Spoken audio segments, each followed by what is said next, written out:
Chapter 7. Not again. For a week, the hideout stayed as normal as a magic hideout could be. Henry was sitting inside with his spy notebook when a hand put back the branches. It was Dudley, but he wasn't alone. Max was with him.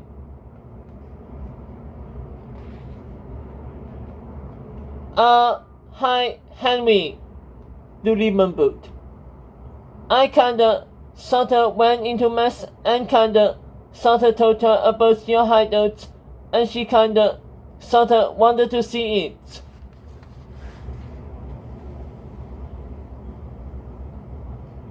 Max looked over Dudley's shoulder. And the little kids at the rock climbing wall wouldn't leave me alone. I just want a quiet place to hang out.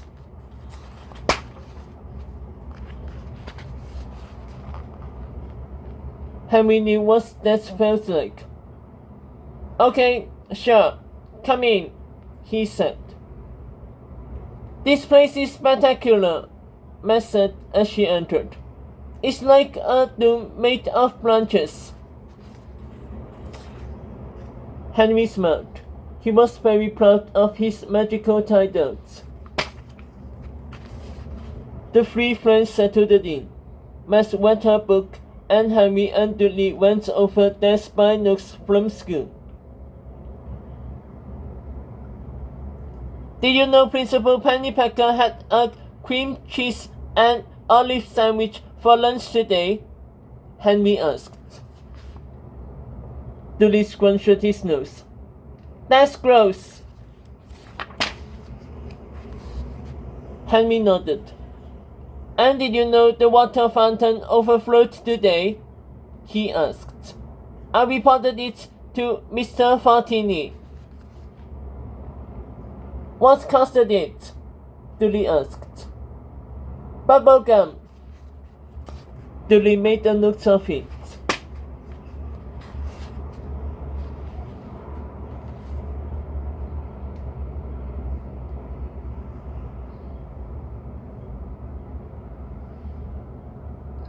Suddenly, the whistling began again.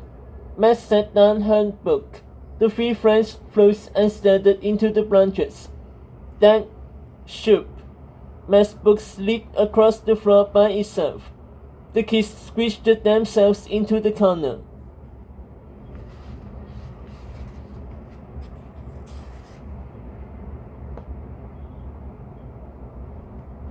Guys, is this a prank? Max whispered. Because it isn't funny. Henry and Dudley stared at Max with huge owl eyes. We are not doing anything, Henry whispered. Then Dudley pointed at Max's hand. Max, does your baseball cap normally float over your head? Max looked up at her floating head and screamed. The kids darted out of the hideout as fast as possible and tumbled onto the lawn, gasping for breath. Max was the first to speak. Guys, she cried. Your hideout is totally haunted.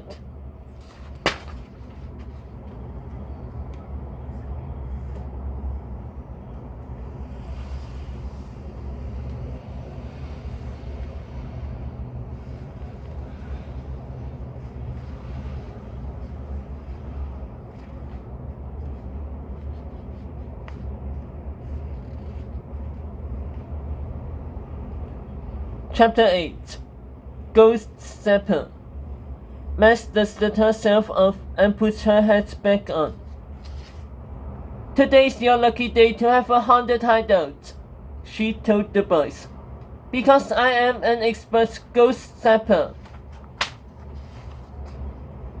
Henry and Dudley looked at each other. A what? They asked. Max helped them up. I know how to remove ghosts. We had some in our old garage that made the same exact noises as your ghost. Do you want to know why?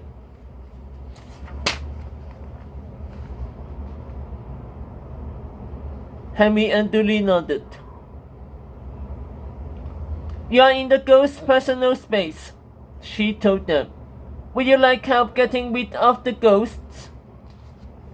The boys nodded again.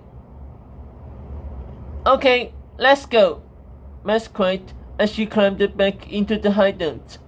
All you have to do is follow my directions. The boys carefully went in after her. Max called out to the ghosts. Oh, ghosts, tell us your demands.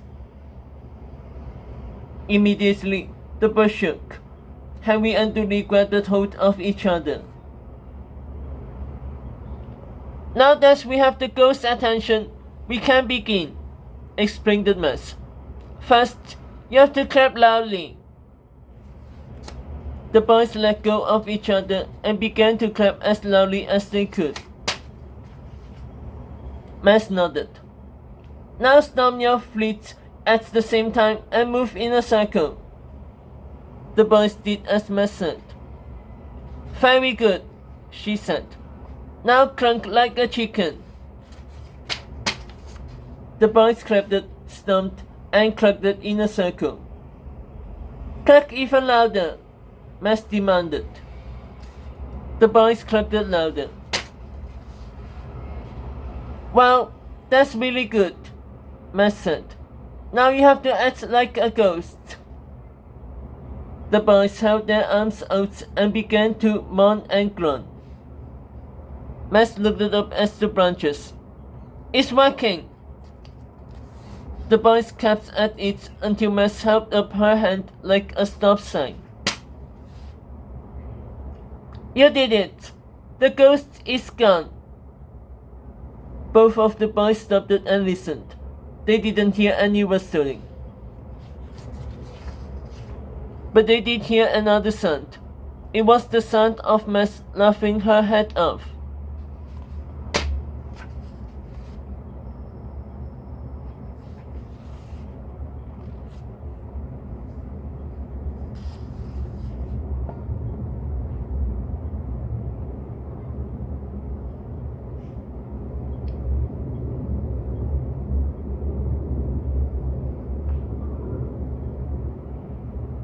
Chapter 9.